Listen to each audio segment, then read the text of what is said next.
Yo, I'm saying it a great weekend in sport. Jack Draper wins the title, Indian Wells. Yeah.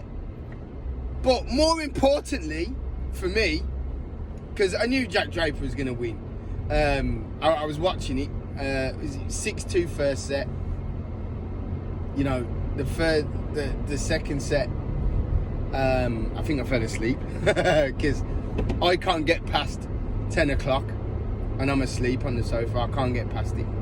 So, yeah, where was I?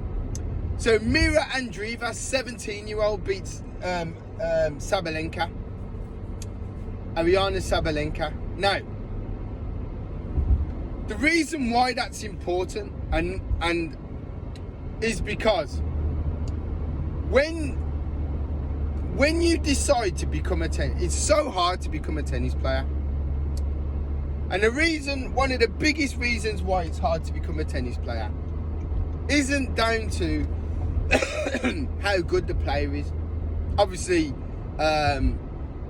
it does in the long run, but what makes the most sense is when you decide to become a tennis player, you have to be all in. Mira Andreeva, right, has been all in from day one. Yeah, from day one. When she, even at the juniors, she always believed that she was gonna make it. At no point.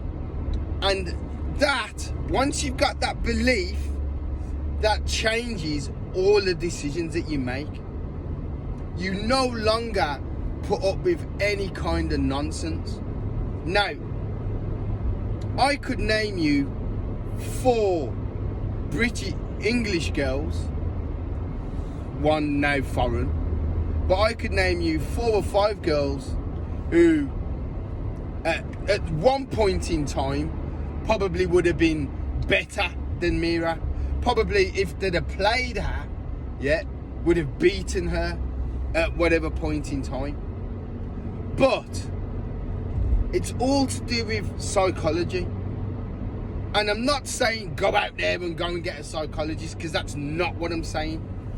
But what I am saying is, if you want to be a tennis pro, you have to believe that all aspects of every decision that you make is taking you one step forward.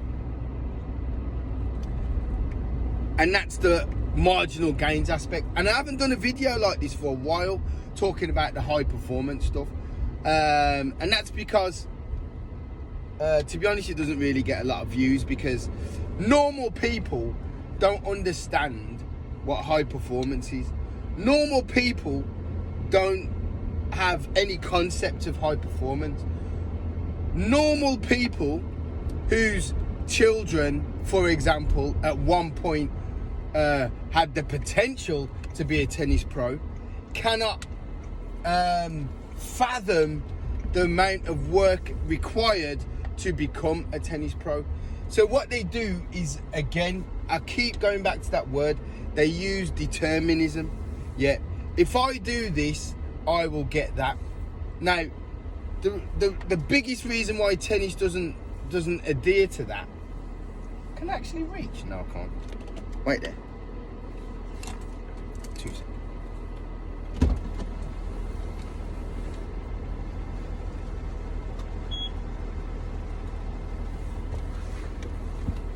I'm back.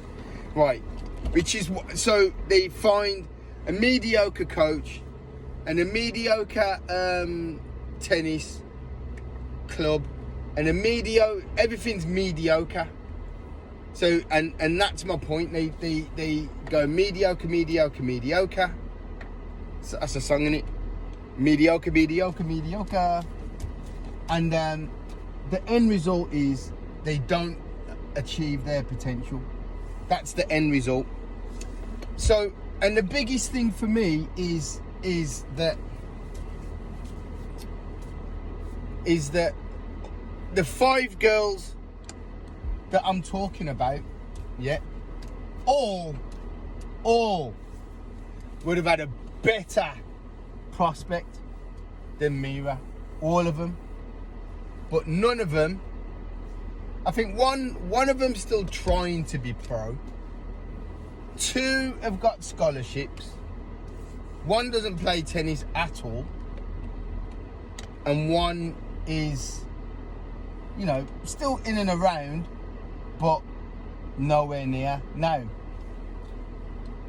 Nowhere near being pro. Still playing tennis, which is great, but no, I need to get in the boot and all. So just leave it there. That's it.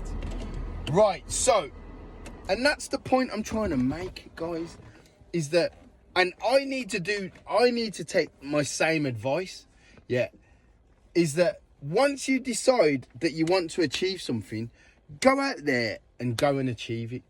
Because the someone else will always achieve that goal. Someone else will always do it.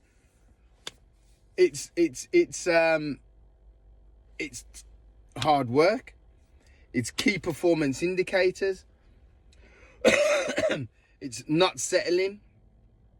And it's not, you can't, listen, and I keep saying this, I've known people stay with a coach for what, 2, 3, 4 years because they don't want to upset him. Can't worry about upsetting people. You upset people that you like the most because you feel that there's no guilty about upsetting them, but then someone who they've brainwashed you to think that without them you won't get any better. That's why none of these girls, well, at least 4 of them, that's why 4 of them aren't pro. When all 4 of them, I can't name them and I never would, but all 4 of them, yep, at one point, yeah, would have been had better potential than Mira Andreeva. Yeah, Mira Andreeva has now just beaten the world number 1 in a WTA 1000 tournament. What does that tell you? So, and all that tells you is it's all down to decision making. Decision making, and this is what I'm saying.